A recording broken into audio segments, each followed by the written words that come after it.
So সবাইকে স্বাগতম আমাদের বেসিক ইংলিশ কোর্সের প্রথম ক্লাসে আপনাদের স্বাগত জানাচ্ছি। আমি রবিন স্যার। সো সকলের কে স্বাগত জানিয়ে আমরা ডিরেক্টলি শুরু করে দিচ্ছি। তো প্রথম সেশনে আজকে আমি 4টা টপিক আমি আপনাদেরকে পড়াবো। একদম অনেকেই বলছে একদম গোড়া থেকে যেখানে সমস্যা আর কি, আমাদের যেখানে মেইন প্রবলেম সেখান থেকে আমি হিট করবো। একটু যদি কষ্ট করে আমাকে যদি 30 মিনিটস আপনারা সময় দেন, একটানা যদি দেখেন, তাহলে আমার মনে হয় একটা ফাউন্ডেশন আপনাদের তৈরি হবে। ওকে, লেটস বিগিন। আমি প্রথম শুরু করছি আমাদের যে বেসিক ইংলিশ গ্রামারের প্রথম টপিক, যেটার নাম হচ্ছে অক্সিলিয়ারি ভার্বস। অক্সিলিয়ারি ভার্বস এটা আপনাদেরকে একটু কষ্ট করে খাতায় নোট করতে হবে এবং মুখস্থ রাখতে হবে। এই অক্সিলিয়ারি ভার্বস যদি আপনি জানেন, পরবর্তীতে tense, voice, parts of speech, narration বা right forms of verb, translation, spoken, সব জায়গায় এটা আপনাকে হেল্প করবে। ঠিক আছে? অক্সিলিয়ারি ভার্বস হচ্ছে দুই প্রকার, একটা হচ্ছে সিম্পল আর একটা নাম হচ্ছে মডাল। ঠিক আছে? তো সিম্পল প্রেজেন্ট টেন্স যখন হয় সেক্ষেত্রে আমরা এটাকে ইউজ করি অ্যাম ইজ আর হিসেবে। ফার্স্ট টেন্স আমরা ইউজ করি ওয়াজ এয়ারকে। প্রেজেন্ট টেন্স আমরা ইউজ করি হ্যাভ হ্যাশ। আর ফার্স্ট টেন্স আমরা ইউজ করি হ্যাড। প্রেজেন্ট টেন্স আমরা ইউজ করি ডু ডাস।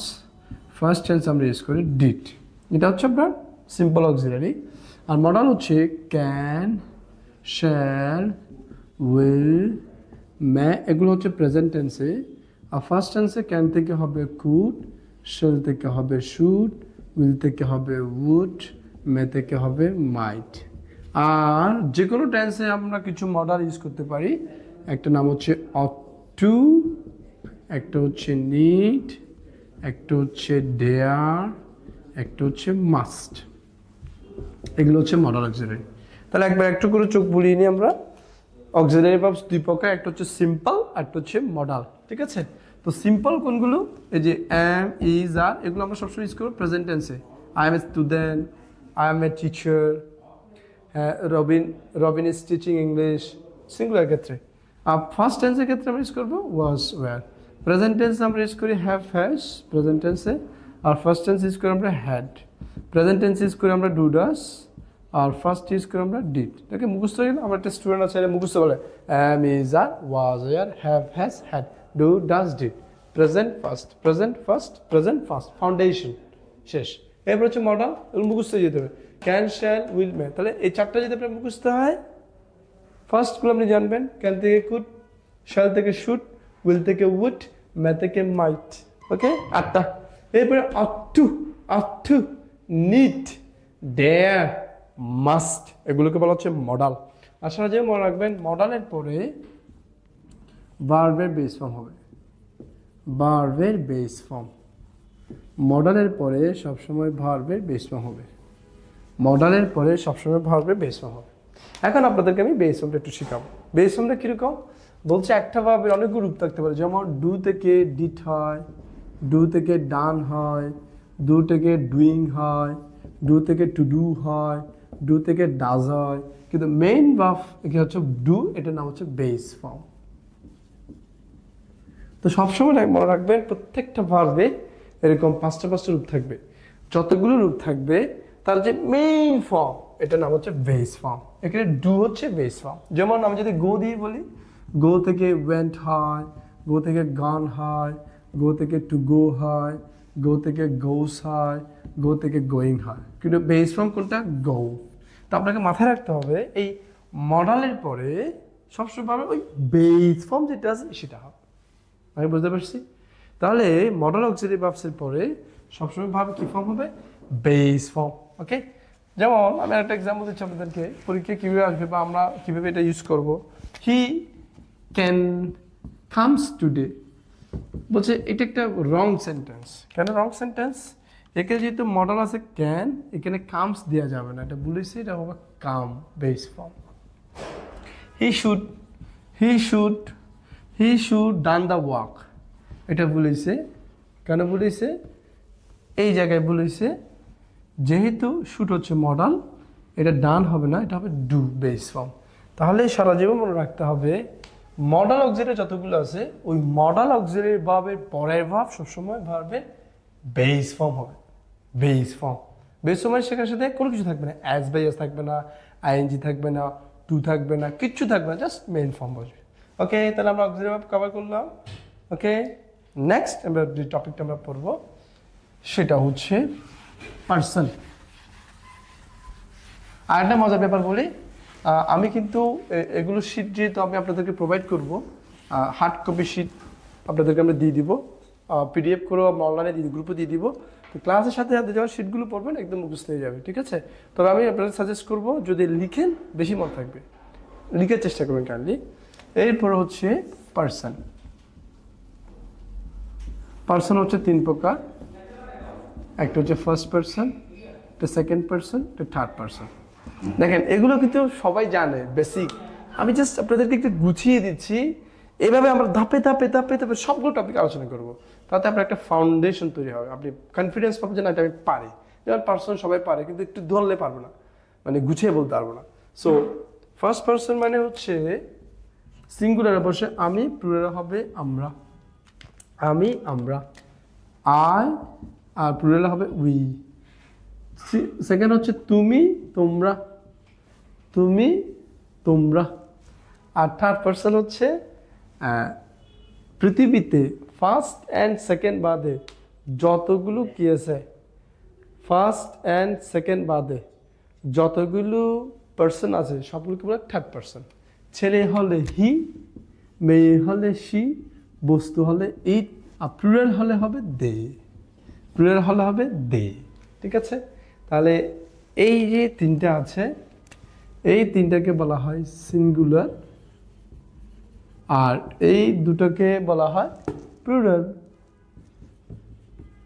প্লুরাল, ঠিক আছে? বুঝতে পারছি? তাহলে আই, ইউ, হি, সি, ইট এগুলো সিঙ্গুলার, উই, ইউ, দে এগুলো হচ্ছে প্লুরাল। তাহলে মনে রাখবেন যে আমি, আমরা, তুমি, তোমরা, পৃথিবীতে ফার্স্ট এবং সেকেন্ড বাদে যত আছে সবগুলো থার্ড পার্সন, ঠিক আছে? সিঙ্গুলার ক্ষেত্রে ছেলের জন্য আমরা হি ব্যবহার করি, মেয়ের জন্য সি।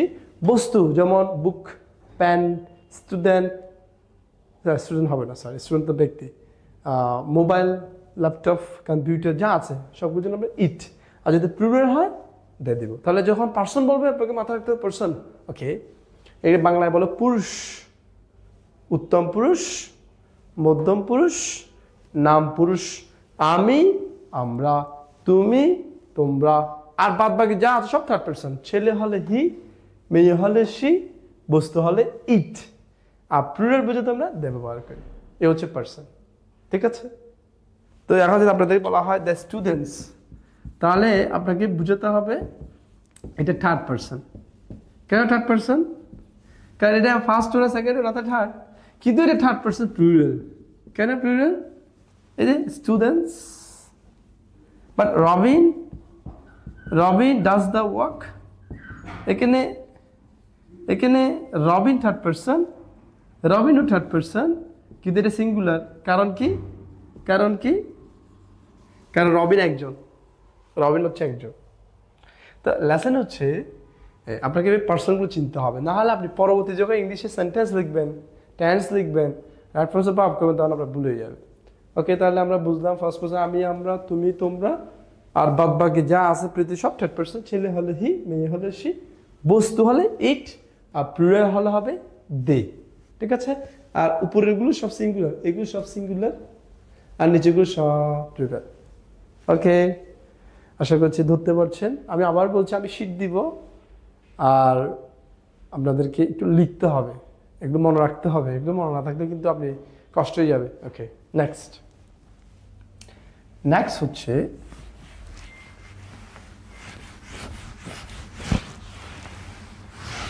আমরা পড়ব নাম্বার। নাম্বার, নাম্বার বাংলা হচ্ছে বচন, এক বচন, বহু বচন, singular number, plural number, singular number, আর একটা হচ্ছে প্লুরাল নাম্বার। তো অনেকে বলে যে স্যার এগুলো তো আমরা পারি, সিঙ্গুলার প্লুরাল ইজি, কিন্তু না, এখানে একটা সমস্যা আছে। আপনি একটা রুলস যদি না জানেন তাহলে মিস্টেক হবে। রুলসটা কীরকম? বলছে নাউনের সাথে যদি কখনো এস বাই এস হয় সেটা হবে প্লুরাল, নাউনের সাথে যদি হয়। আর যদি ভাবের সাথে যদি এস বাই এস হয় সেটা হবে সিঙ্গুলার। তাহলে এই জিনিসটা আপনাকে এনশিওর করতে হবে ওয়ার্ডটা কি নাউন নাকি ভার্ব। আমি যার সাথে এসবি যুক্ত করছি এটা কি নাউন নাকি সেটা ভার্ব। যেমন আমি আপনাদেরকে এক্সাম্পল দিলে আপনারা ক্লিয়ার হয়ে যাবেন। যেমন নাউনের ক্ষেত্রে দেখেন একটু করে, যদি নাউন হয় যেমন বুক, এটা হচ্ছে সিঙ্গুলার, এটা যদি আপনি প্লুরাল করতে চান তাহলে বুকস দিতে হবে, বুকস। তারপরে ধরেন প্যান, এটা প্লুরাল কি হবে? এটা সিঙ্গুলার, এটা প্লুরাল প্যান্টস, এগুলো প্লুরাল। আচ্ছা, এখন এগুলো কেন প্লুরাল হচ্ছে? তার কারণ বুক হচ্ছে একটা নাম, প্যান হচ্ছে একটা নাম, যত কিছুর নাম সব নাউন। এটাও নাউন, এটাও নাউন। যখন নাউনের সাথে অ্যাস হচ্ছে, এই যে অ্যাস হচ্ছে, এগুলো কি হয়ে যাচ্ছে? প্লুরাল। এগুলো কি হচ্ছে? প্লুরাল। মাথায় রাখবে, এটা কিন্তু অনেকেই বুঝে না, ধরতে পারে না। আবার বলছি, কোনো শব্দ যদি নাউন বুঝায়, নাম বুঝায়, নাম, এবং তার সাথে যদি এস অথবা ইএস যুক্ত হয়, ধরে নেবেন সেটা প্লুরাল, এটা প্লুরাল। আর কোনো ভার্ব যদি দেখেন এবার এর সাথে এস এর ধরে সিঙ্গুলার, যেমন যেমন গো, গো, এটা সাথে যদি গোস দেখেন তাহলে আপনি কোনটা সিঙ্গুলার বলবেন? এখানে সিঙ্গুলার হচ্ছে কিন্তু গোস, এটা সিঙ্গুলার। আর এই গোটা তাহলে কি? প্লুরাল। তাহলে দেখেন উল্টা না? উল্টা। গো অর্থ যাওয়া, এটা ভার্ব। গো এটা ভার্ব। যেহেতু এটা ভার্ব, এটার সাথে অ্যাস এটা সিঙ্গুলার হয়ে যাবে। আর নাউনের সাথে অ্যাস সেটা প্লুরাল হয়ে যাবে। উল্টা, ঠিক উল্টা। এটার সাথে আসলে প্লুরাল, এটার সাথে আসলে সিঙ্গুলার, উল্টা। তাহলে আপনাকে মাথায় রাখতে হবে কোনটা ভার্ব কোনটা নাউন। ওটা থেকে আপনাকে বুঝতে হবে সেটা কি অ্যাকচুয়ালি ভার্ব নাকি নাউন, তখন আপনি সিঙ্গুলার প্লুরাল ধরতে পারবেন। তাহলে আমি আরেকটা এক্সাম্পল দিচ্ছি, তাহলে ধরতে পারবেন। যেমন আমি আর 5টা এক্সাম্পল দিচ্ছি। যেমন আমি বললাম স্টুডেন্টস, প্লেস, সিংস, কলেজেস, তারপর বললাম কালেক্টস। এই 5টা আপনাকে বলতে হবে সিঙ্গুলার না প্লুরাল। আমি বুঝে দিচ্ছি আপনাদেরকে। Students plural. কেন প্লুরাল বলুন তো দেখি? কারণ হচ্ছে এটা নাউন। স্টুডেন্ট, ছাত্র, এটা নাউন। তো নাউনের সাথে যদি এস আছে এটা প্লুরাল হবে।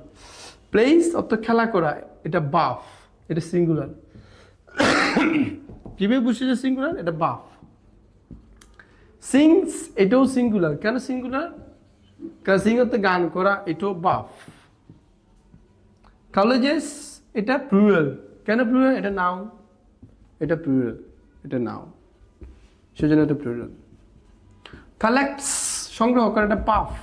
যেটা ভার্বের সাথে আছে যেটা সিঙ্গুলার, এটা সিঙ্গুলার হবে। তাহলে এটা ভার্ব। তাহলে একটু জিনিস খেয়াল করে দেখেন, ভার্বের সাথে অ্যাসলের সাথে সিঙ্গুলার, কিন্তু নাউনের সাথে অ্যাসল এটা প্লুরাল। দেখেন আমরা অনেক কিছু পারি, এটা পারি, ওটা পারি, ওটা, এই সামান্য ছোট জিনিসগুলো অনেকে পারে না।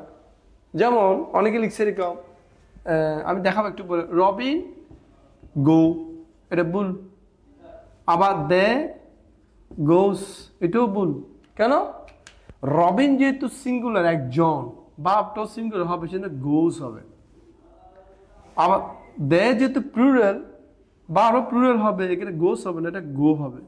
তাহলে আপনাকে এটা পরে আমি পড়াবো, যখন রাইট ফর্ম সব ভার্ব আমরা করবো তখন ধরতে পারবেন। আপাতত যেটা রাখেন, নাউনের সাথে যদি এস হয় প্লুরাল, ভার্বের সাথে যদি এস হয় সিঙ্গুলার।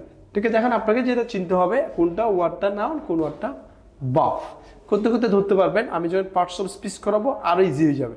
পার্টস অফ স্পিচ যদি আমরা পড়বো, তাহলে আমরা নাম্বার চিনলাম যে নাউনের সাথে এস বি এস হলে সেটা প্লুরাল, ভার্বের সাথে এস বি এস হলে সেটা সিঙ্গুলার। ওকে,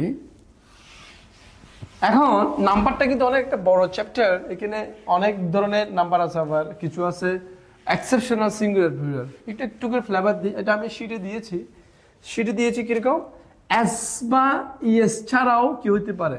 প্লুরাল হইতে পারে, সিঙ্গুলার, প্লুরাল। যেমন সিঙ্গুলার, প্লুরাল, এস বা ইএস ছাড়া হতে পারে। যেমন চাইল্ড, এটার প্লুরাল হচ্ছে চাইল্ডস না, এটা প্লুরাল হচ্ছে চিলড্রেন, মাইন্ড ইট। যেমন ম্যান, এটা প্লুরাল কিন্তু ম্যানস না, এটা প্লুরাল হচ্ছে ম্যান। একইভাবে উম্যানের ক্ষেত্রে, উম্যান, এটার প্লুরাল কিন্তু উমেন্স না, এটার প্লুরাল হচ্ছে উইমেন। হা হা হা হা, ওটা উইমেন, এটা প্লুরাল। ওকে, তারপর হচ্ছে যেমন অক্সের প্লুরাল হচ্ছে অক্সেস না, এটা প্লুরাল হচ্ছে অক্সেন।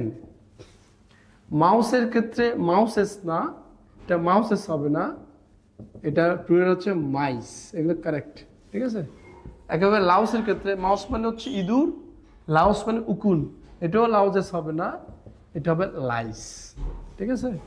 ফুট, ফুটস হবে না, এটা প্লুরাল হচ্ছে ফিট। একেবারে তুতের ক্ষেত্রেও সেম, তুথস হবে না, এটা প্লুরাল কি হবে? তিত। এরকম কিছু এক্সেপশনাল আছে, এগুলো আপনারা জানলে হয়ে যাবে, অল্প কিছু আছে, মোটামুটি এগুলো জানলে হবে। যেমন গুসের ক্ষেত্রে এটা প্লুরাল হচ্ছে গিস, গুজের প্লুরাল হচ্ছে গিস। ওকে, তার মানে বোঝা যাচ্ছে এগুলো এক্সেপশন, আমি শিটে লিখে দিয়েছি, মানে অ্যাজ বা ইয়েস ছাড়াও প্লুরাল হতে পারে। আরও অনেক ডিটেলস আছে, আমরা যদি বেসিক টাইম পড়াচ্ছি, আপাতত এগুলো জানলে আপনার জন্য এনাফ যে সিঙ্গুলার প্লুরাল আপনি কীভাবে চিনবেন। আশা করি ধরতে পেরেছেন। ওকে, থ্যাংক ইউ। নেক্সট হচ্ছে একটা সুন্দর জিনিস আপনাদের শিখাবো, সেটা হচ্ছে এই যে আমরা আই, এটার সাথে কি অক্সিলারি দিব? আয়ের সাথে আমরা বসাবো এম, আয়ের সাথে বসাবো আমরা ওয়াস, আয়ের সাথে আমরা বসাবো হ্যাভ, আয়ের সাথে আমরা বসাবো ডু। ইউর জন্য কি বসাবো? বাফ। ইউর জন্য এম বসবে আর, এখানে ওয়াস বসতে পারবে না, বসবে অয়ার। হ্যাভ বসবে, এখানে বসবে ডু। এটা হবে ইউর ক্ষেত্রে। দেয়ের ক্ষেত্রেও সেম, দেয়ের ক্ষেত্রে এখানে বসবে আর, এখানে ওয়ার, এখানে হ্যাভ, এখানে ডু। এগুলো were, there, they are, they were, they have, they do. We এর ক্ষেত্রেও same, we are, we were, we have, we do. কিন্তু হি, শি, ইট, এগুলোর ক্ষেত্রে কিন্তু এগুলো ইউজ করা যাবে না। হি এর জন্য কি আপনি আর বলতে পারবেন? He is, he was, he has, হি ডাস। সিঙ্গুলারের ক্ষেত্রে এগুলো সব সিঙ্গুলার, যে সেজন্য আপনাকে সিঙ্গুলার ভার্ব ইউজ করতে হবে। তাহলে বোঝা যাচ্ছে এগুলো কিন্তু ভুল করা যাবে না। নো, আয়ের সাথে কখনো আপনি আর দিতে পারবেন না, কখন মিস্টেক করা যাবে না, তখন কিন্তু আপনি মানে যে একদম ইংলিশ পারেন না তখন বুঝে যাবে মানুষ, এই জিনিসগুলো একদম মিস্টেক করা যাবে, সেজন্য আমি এক্সপ্লেন করে দিচ্ছি আপনাদেরকে, ঠিক আছে। সো আর রবিন, রবিনের জন্য কি দিবেন? রবিন তো সিঙ্গুলার, একজন, সেজন্য এগুলো হবে same. Robin is, Robin was, Robin has, Robin does, ঠিক আছে। সিঙ্গুলার যে যত প্লুরাল আছে, যেমন বুকস, বুকসের জন্য আপনি কি দিবেন? বুকসের জন্য আপনাকে দিতে আর, বুকসের জন্য দিবেন আপনি হ্যাভ, বুকসের জন্য আপনি অয়ার, বুকসের জন্য আপনি দিবেন ডু। তাহলে সিঙ্গুলারের জন্য হচ্ছে ইজ, ওয়াজ, হ্যাজ, ডাস, আর প্লুরালের জন্য হচ্ছে আর, হ্যাভ, অয়ার, ডু। এই চারটা জানলে একটাও ভুল হবে না আপনার, সব পারবেন আপনি। অক্সিলারি ভার্বসগুলো অ্যাটলিস্ট ভুল হবে না, ঠিক আছে। ওকে, তো আমরা চেষ্টা করছি একদম একদম পয়েন্ট টু পয়েন্ট। আমি তো চেষ্টা করবো যে একদম পাক্কা আপনি নিজেই বুঝতে পারবেন, প্রত্যেকটা ওয়ার্ড ধরে ধরে আপনি বুঝতে পারবেন এটা কোন পার্টস অফ স্পেস, এটা কোন টেন্স, এটা কেন ভুল হচ্ছে, এটা কেন শুদ্ধ হচ্ছে, আমি কেন পারছি না, ইংলিশে কথা বলতে পারবেন আপনি নিজে নিজে। আমি কিন্তু ভাঙা ইংলিশ শিখাতে চাচ্ছি না। ভাঙা ইংলিশ মানে হচ্ছে I am fine, thank you, এরকম ভাঙা how are you, I am sorry, এগুলো ঠিক আছে, এগুলো সবাই পারে, বাট আমরা চাচ্ছি একটু সুন্দর গুছানো ইংলিশ, আপনি নিজে বলতেও পারবেন, লিখতেও পারবেন, আরেকজনকে পড়াইতেও পারবেন যদি আপনি ভালো শিখতে পারেন। কিন্তু শর্ত হচ্ছে গুরুত্ব দিতে হবে, সময় দিতে হবে এবং একটু শ্রম দিতে হবে। এমনি এমনি কোনো কিছুই হয় না। আপনারা জানেন কি জানেন, আমি কিন্তু অনেক স্টোরি বলি, বাট আমি এখানে পড়াচ্ছি আপাতত, কখনো কোনো সময় কিছু স্টোরি আপনাদের শেয়ার করবো, আর একটু করে পড়াই দিই। সিলাবল, আমাদের একটা টপিক বাকি আছে, সিলাবলটা আমি একটু পড়াচ্ছি। সিলাবল, সিলাবল, সিলাবল জিনিসটা খুব সুন্দর, এটা জানলে মোটামুটি আমাদের জানা হয়ে যাবে অনেক কিছু। সিলাবলের বাংলা হচ্ছে অক্ষর। বলছে এক নিঃশ্বাসে যা উচ্চারণ করা যায় তাকে বলা হচ্ছে অক্ষর। এক নিঃশ্বাসে, যেমন জল, আমাকে একটু জল দাও, মানে পানি আর কি, জল, একটু জল। এখন আপনি ভেঙে ফেলেন জল, এরকম হবে না, জল হবে না, জল বলতে হবে। যেমন আপনি যদি বলেন আমাকে একটা বই দাও, বইয়ের ইংলিশে বুক। আপনি যদি আমাকে ভেঙে বলেন আমাকে একটা বুক দাও, এরকম হবে বুক, একসাথে বলতে হবে। এই যে আমরা একসাথে উচ্চারণ করছি এটাকে বলা হচ্ছে অক্ষর। যেমন রবিন, র বিন, দুইবার থামছি আমি, দুইটা নিঃশ্বাস নিছি, এটা হচ্ছে অক্ষর, মানে সিলাবল। যেমন বিউটিফুল, বিউ টি ফুল, তিনটা অক্ষর, এরকম ভাঙতে, এই যে আমরা যে ভেঙে ভেঙে পড়ার যে চর্চা করেছিলাম ছোটবেলায়, এটার নাম হচ্ছে মূলত সিলাবল। তো সিলাবল হচ্ছে 4 প্রকার। এটার নাম হচ্ছে মনো, একটা হচ্ছে ডাই, একটা হচ্ছে ত্রাই, একটা হচ্ছে পলি। ঠিক আছে, মনো মানে হচ্ছে একটি, ডাই মানে 2টি, ত্রাই মানে 3টি, আর পলি মানে হচ্ছে মোর দেন 3। মোর দেন 3 এটা বলে পলি। যেমন এই যে বললাম বুক, এটা মনোসিলাবল, বুক। তারপরে লুক, মনোসিলাবল। ঠাউ, উইক, যেগুলো এক নিঃশ্বাসে বলতে হবে সবগুলো মনো। আর ডাই কিরকম? ডাই 2টা থাকবে, basket, market, market, ticket, ticket. Okay, তারপর রবিন, ইংলিশ। এই যে আমরা 2টা বলছি, এগুলোকে বলা হচ্ছে ডাইসিলেবল। আর ট্রাইসিলেবল কিরকম? Beautiful, beautiful, wonderful, wonderful, suitable, suitable, suitable. তাহলে এই যে 3বার আমাকে উচ্চারণ করতে হচ্ছে, এইটার নাম হচ্ছে সিলাবল, ট্রাইসিলাবল। তাহলে মনো মানে 1টি, ডাই মানে 2টি, ত্রাই মানে 3টি। 3-এর যদি অধিক হয় তার নাম হবে পলি। যেমন যেমন আমি বললাম ইন্টেলিজেন্ট, ইন্টেলিজেন্ট, 4টা, ইন্টেলিজেন্ট, এটা হবে পলি। মাল্টিনেশনাল,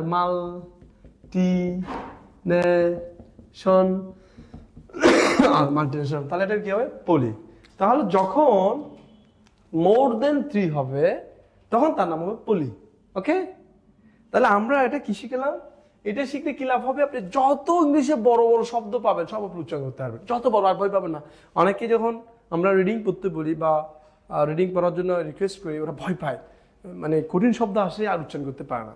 কারণ কি? উনি ভয় পেয়ে যায়। ভয় পাবেন না, ভেঙে ভেঙে পড়বেন। আমি 2টো ফ্লেভার দিচ্ছি, অনেক কঠিন শব্দ আপনি চাইলে কিন্তু উচ্চারণ করতে পারবেন। যেমন যেমন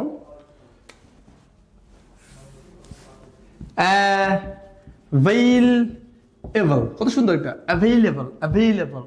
এটা যদি বলে ambidextrous, অনেক একটা বড় শব্দকে আমি কি বললাম? ভেঙে বললাম। এটা অ্যাকচুয়ালি উচ্চারণ হচ্ছে এরকম ambidextrous, ambidextrous, ambidextrous। বাংলা হচ্ছে যা 2 হাত সমান চলে, সব্যসাচী, ambidextrous। তাহলে এটা ভেঙে ভেঙে উচ্চারণ করছি, ইজি হয়ে গেল ambidextrous, পলি। এরপর আমি যদি বলি যেমন ট্রান্সেন্ডেন্টাল, যেমন আমি যদি বলি ট্রান্সেন্ডেন্টাল, ট্রান্সেন্ডেন্টাল, এটাকে আপনার বেগে পড়তে হবে, ট্রান্সেন্ডেন্টাল, ট্রান্সেন্ডেন্টাল, ট্রান্সেন্ডেন্টাল মানে হচ্ছে দিব্য, ডিভাইন, চিন্ময়। তো এরকম যদি আপনি সিলেবল পারেন তখন কঠিন কঠিন শব্দ আসার ভয় পাবেন না, পারবেন আপনি। প্রফেসর, অ্যাভেলেবল, সুইটেবল, বড় বড় শব্দ যত আরো শব্দ আছে বড় বড়, আপনি পড়তে পড়তে সিগনিফিক্যান্ট, মাম্মাত, ম্যাসিভ আপনি পারবেন। ঠিক আছে, সিলেবল যদি পারেন তাহলে আপনি আর কষ্ট হবে না, প্রোনাউন্সিয়েশন আপনার ইজি হয়ে যাবে। আরেকটা বিষয় আপনাদের সমস্যা হবে, সেটা হচ্ছে সুবিধা হবে এটা যদি জানেন, ওই যে যারা ডিগ্রি পড়েছে ছোটোবেলায়, আমরা যারা 9-10 পড়েছিল ডিগ্রি, ডিগ্রি হচ্ছে তারপরে সবাই জানিয়ে গেলে পজিটিভ, কম্পারেটিভ, আরটা কি সুপারলেটিভ, সুপারলেটিভ। ঠিক আছে, এটা আমরা ছোটোবেলায় সবাই পড়েছিলাম। দেখেন ডিগ্রি ডাইসিলেবল, পজিটিভ ট্রাইসিলেবল, কম্পারেটিভ পলি, সুপারলেটিভ পলি, এগুলো সিলেবল। ওকে, আমরা পড়েছিলাম এরকম টল, টলের কম্পারেটিভ হচ্ছে টল আর টলেস্ট, বিগ, বিগার, বিগেস্ট। আচ্ছা, আমি যদি এখন বলি বিউটিফুল কি হবে? বিউটিফুল, বিউটিফুল আর বিউটিফুলেস্ট না, আমরা ছোটবেলায় পড়েছি, আমাদের মনে আছে more beautiful, more beautiful, most beautiful, most beautiful. ঠিক আছে, মোর বিউটিফুল। তাহলে এখন প্রশ্ন হইতে পারে না এখানে মোর এবং মোস্ট কেন আসলো? কেন এটা বিউটিফুল আর বিউটিফুল স্টুডেন্ট কেন বলছে 2 সিলাবলের বেশি হলে, মোর দেন 2 সিলাবলের যদি বেশি হয় তখন আপনাকে মোর এবং মোস্ট আনতে হবে। যেমন বিউটিফুল কয়টা সিলাবল? 3টা, এটা ট্রাই, সেই জন্য মোর এবং মোস্ট আসে। এটা জানতে হবে আপনাকে, মনে থাকবে। যদি কোনো ওয়ার্ড যদি 2 সিলাবলের বেশি হয় ডিগ্রির ক্ষেত্রে, কম্পারেটিভ এবং সুপারলেটিভের ক্ষেত্রে মোর এবং মোস্ট আনতে হবে। এটা হচ্ছে টেকনিক, সেজন্য আপনাকে সিলাবলটা জানতে হবে। আশা করছি আপনারা ধরতে পেরেছেন। আর একটা ছোট্ট জিনিস পরে আমি শেষ করে দিব আজকে আমাদের বেসিক লেকচার। একটা হোম টাস্ক আপনাদের করতে হবে, ছোট্ট হোম টাস্ক, সেটা হচ্ছে কনজুগেশন অফ ভার্বস।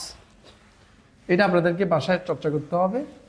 আমি একটা শীট আপনাদেরকে প্রোভাইড করব, কিন্তু আপাতত আপনাদেরকে যেটা করতে হবে, এই জিনিসটা আপনাদেরকে বাসায় একটু চর্চা করতে হবে। এটার নাম হচ্ছে conjugation of verb, conjugation of verbs.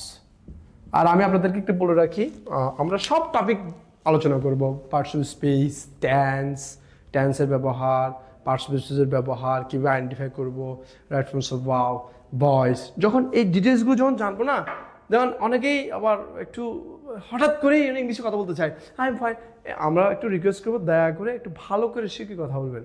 ভাঙা ভাঙা ইংলিশ এরকম হলে আপনি ওই বাজার থেকে 30 দিন ইংলিশ একটা কিনে কিন্তু শিখে ফেলতে পারতেন, অথবা ইউটিউবে 2-1টা ভিডিও লেকচার থেকে কিন্তু আপনাকে এরকম আর কোনো টিচার দরকার হতো না। কিন্তু বলছে একটু যদি সময় নিয়ে গুছিয়ে যদি আপনি পড়েন পারফেক্ট হবে, সারা জীবন আপনি ভুলবেন না। কিন্তু আমি যদি 2-3 মাসে ধরফর করে এরকম হবে না, একটু সময় আপনাকে দিতে হবে, আমাকে একটু সময় দিতে হবে। আমি আপনাকে একটু ম্যাজিক দেখানোর জন্য কিনা আসি না, you the guys are here মানে চমৎকার একটা ক্লাস দিয়ে দিলাম, দেখলাম যে আপনাদের মাথার বুদ্ধি সব চলে গেল, আমার খুব ভালো লাগলো, কিন্তু আপনার কিছু উন্নতি হবে না। আমি আপনাকে উন্নতি করতে হবে, কোথায় ঘাবলা সেখানে আমি হাত দিব, আপনাকে সেগুলো ইমপ্রুভ করতে হবে। কেন আপনি পারছেন না? আমি জানি কেন পারছেন না, কারণ আমার অভিজ্ঞতা আছে। তো আপনি যদি এগুলো কথা শুনেন আপনি পারবেন, তো এই জিনিসটা আপনি পারেন না, সেই জন্য আপনাকে এটা করতে হবে বাসায়। এটা আপনাকে কোনো টিচার শিখে দিতে পারবে না, এটা আপনাকে বাসায় নিজে নিজে চর্চা করে শিখতে হবে। সেটা কি? কনজুগেশন ভার্ব মানে হচ্ছে ভার্বের চেঞ্জ, B1 B2 B3 আমরা ছোটবেলায় করেছি না। B1 মানে হচ্ছে প্রেজেন্ট ফর্ম, আর B2 মানে হচ্ছে কি ফর্ম? First form. আর V3 মানে কি form? First participle form. So যেটা করতে হবে, present form, first form, first participle form, এটা আপনারা ছোটবেলায় পড়েছেন অল্প অল্প, ভালো করে পড়েন নাই। 2-3টা সবাই পারে, যেমন আপনারা 3টা সবাই পারবেন, আমি দিচ্ছি আপনারা কি পারেন আমি জানি। ডুইটা পারবেন, ডুডি ঢান, এটা সবাই পারবেন, ডুডি ঢান। আরেকটা পারবেন গো, এটা পারবেন, গো ওয়েন্ট গন। আরেকটা পারবেন সবাই পড়ছে যেটা, ফ্লাই, এটা পারবেন, ফ্লাই ফ্লিউ ফ্লোন। কিন্তু আমি যদি কঠিন থেকে 5-6টা দিই আপনারা কিন্তু আর একটাও পারবেন না। তো আপনাদের ওই জিনিসগুলো নিজে নিজে লিখে মুখস্থ করতে হবে। আর এটা যদি আপনি না পারেন, আপনি টেন্স পারবেন না, আপনি ভয়েস পারবেন না, আপনি কিছু পারবেন না। এটা হচ্ছে একটা ফাউন্ডেশন।